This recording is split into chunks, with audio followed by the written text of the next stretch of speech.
What, what, what, what, what, what, what, what, what, what, what, what. Hello fellow players of Hero Wars. Welcome to my channel J vs Hero Wars. Today I want to talk about glyphs.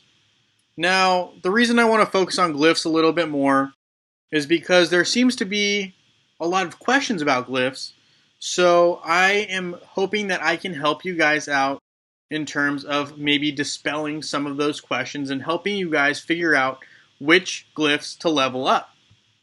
So let's take a look.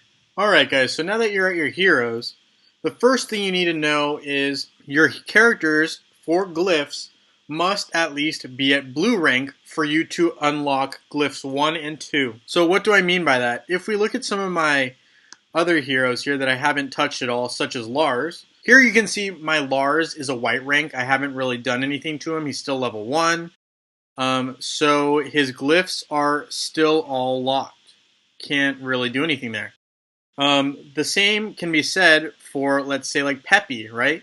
Where Peppy is a green +1, and I still can't enchant any of Peppy's glyphs. Then we get to blue, and once you get hit blue, you have access to the first 2 glyphs of that perspective hero. So, to get to 3 glyphs, you need to have your hero be violet. So, we're going to look at a violet hero. Here you have Jorgen. He has 3 of his glyphs unlocked. And to get to 4, you need a violet +1. So we will look for violet +1 right now. I'm sure I have something. Let's see. No. Violet +1. Here you have the 4th one unlocked. With Ziri. There's a little lag here in the picture. Ziri, there we go. So here you have 4 glyphs unlocked. And once you get it to violet +2, like we had with Sebastian or some of my higher heroes, you have all of the glyphs unlocked. So once you have all the glyphs unlocked, you really want to focus on your main team here. In my mind, it's kind of a waste to diversify your runes because you only have a finite number of those runes. So it doesn't make sense to enchant all of your heroes at the same time. I highly recommend you focus on your main team. Here we have my Kark, and Kark is definitely the hero that I focused the most resources in. Here you can see I've maxed out all his glyphs as far as I can up to this point. So a common question from here is, alright, now that you have them all maxed, what was the order that you went through when you were leveling up your Kark? So for glyphs, where did you start? I don't even know where to start, right? So the first thing that I did was I start by going to my hero and I go to stats. And when I'm looking at stats, the thing that I'm looking for most is how can I improve my hero the most, the fastest, using the least amount of resources, right? Because efficiency is always going to be your best friend. So, getting the most bang for your buck, you're going to want to focus on your main hero stat. Here we can see Kark's main hero stat is agility. So, what that means is if you just move your mouse over agility, for each agility point, this hero gets 1 point of armor, 2 points of physical attack, and 1 extra point of physical attack. So, there you're getting 4 points for upgrading one thing. So the first thing you should do is focus on the main hero stat. If you have Kark, for example, it should be agility. So when you go to glyphs, it's going to be the last one to unlock. So again, you're going to need your hero to have the items to get him or her to violet +2. That will unlock your 5th glyph, and that's the one you're going to want to focus on first.